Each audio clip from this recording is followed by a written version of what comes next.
1945, on an English island, Laura lived alone with her two children in a luxury villa. Her husband had been sent to war and never returned. One day, Laura woke up in the morning to find that her servants had left the island overnight. 3 strangers came to her door looking for work. This solved Laura's immediate problem, and she hired them as servants. But Laura wonders how they found their way here, when the post office advert she sent out hadn't even been published yet. Jenny hastened to explain that they were just passing through and came to try it out, because mansions like this usually needed servants. Jenny also told her that they used to work here. They left when the previous owner moved out. They felt a sense of belonging here, so they came back to look for work. Laura had a special habit. Laura told them that if you opened any of the doors here, you had to close the one in front of you before entering the second door. Stranger still, she told them there was no electricity. There were no telephones or radios because she was very sensitive to noise. There's no electricity because it was cut off during the Second World War, so she's used to living without electricity. When Laura was ready to take some people to see the children, Laura told them to close all the curtains in the house. She lit candles and took them to see her two children. It turned out that her children were very sensitive to light, and once exposed to light, the child would be triggered, have difficulty breathing, and even suffocate. That's why she asked them to close the door one by one. This is to prevent the child from entering the room without closing the curtains. Life seemed to be peaceful again, and Laura began to teach the children to study. To keep her siblings focused, she put them in separate rooms. But soon, she heard a baby crying. Laura thought it was her son in trouble, but when she entered the room, she found her son safe and sound, reading a book and wondering why his mother was so nervous. Then she remembered her daughter Annie and went to check on her, but there was still no sign of anything unusual. Laura asked Annie if she had been crying. Annie explained that she hadn't cried. Was Laura hallucinating? Annie told her mother that a boy was crying. What boy? Victor. Who's Victor? The boy that was here a moment ago. I told him to let me study, but he wouldn't stop crying.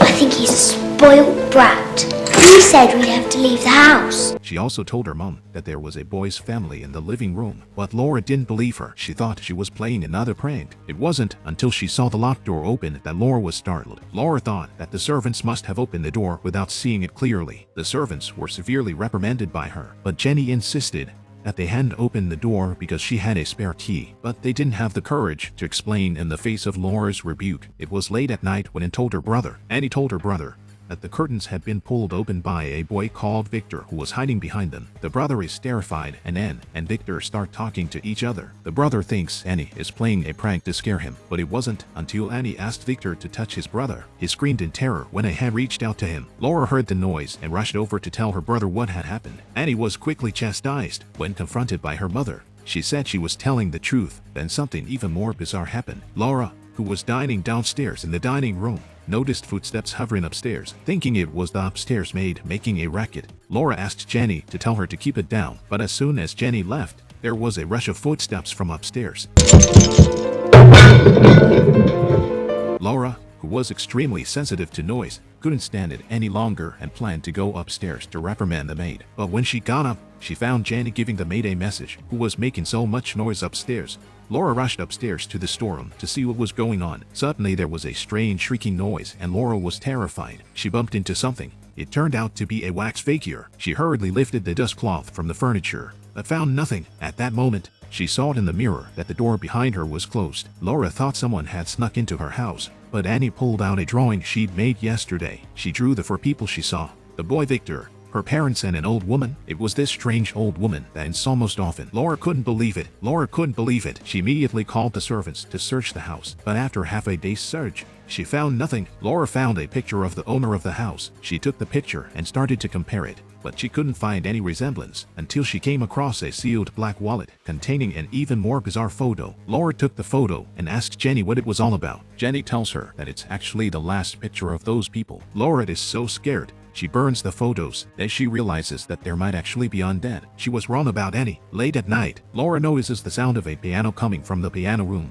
and is curious to check it out. When she walks in with her gun, she finds no one there, and when she opens the door, the piano stops playing. The piano's lid was open. Laura knocked it off and locked it with a key. She was about to leave the room when the door closed by itself. Laura was curious to find out what was going on. The next moment, the door slammed shut and Laura fell to the floor. The door was locked from the inside, and she asked Jenny to bring the key. But when she opened the door, she found that it was open again. Laura realized something was wrong. Early the next morning, Laura went to look for the vicar, but it was foggy on the island, and Jenny suggested she wait until the fog lifted. But Laura couldn't care less. She also asked her servant, Danny, to check the nearby woods for gravestones. She suspected that all the strange movements were related to the former owner. But Jenny and Danny then said something meaningful. Oh, she thinks the house is haunted. Do you think it's safe to let her go?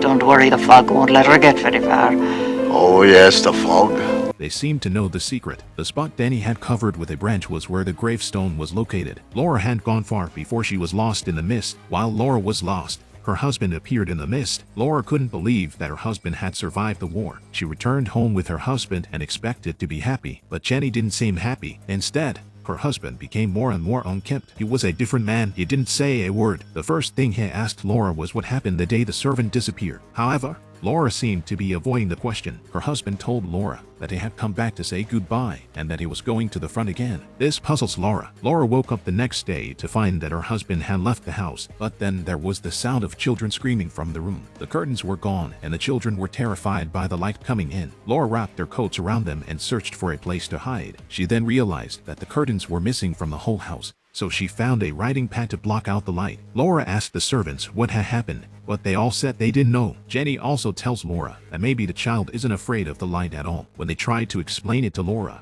she thought the servants were behind it. They're trying to take over her house this way. She picks up a gun and tells Jenny to hand over the keys, then kicks the servants out. Laura begins to look around frantically for something, an act that scares the children. Annie decided to go look for her father and ran out the window with her brother. They didn't get very far before they found 3 tombstones. Annie went to the headstones and found the names of 3 servants engraved on them. Laura searched the attic where Jenny lived and found a photograph. On the back of the photograph was a date of 1891, and it was a photograph of one of the 3 servants. This immediately gave Laura the creeps. Outside, the children realize that the servants are coming towards them. Laura comes outside with a gun, finds the children and tells them to hurry back. She fires at the 3 men, but realizes she can hurt them. Seeing that the situation was not good, Laura went back inside and locked the door. But then the 3 men outside told Laura that they hadn't done it because there were other visitors in the room, and they were trying to find Laura. There are screams coming from the children's room, and Laura sees the man from Anne's portrait. The older lady is contacting Annie through some medium. Laura draws the portrait on her pillow,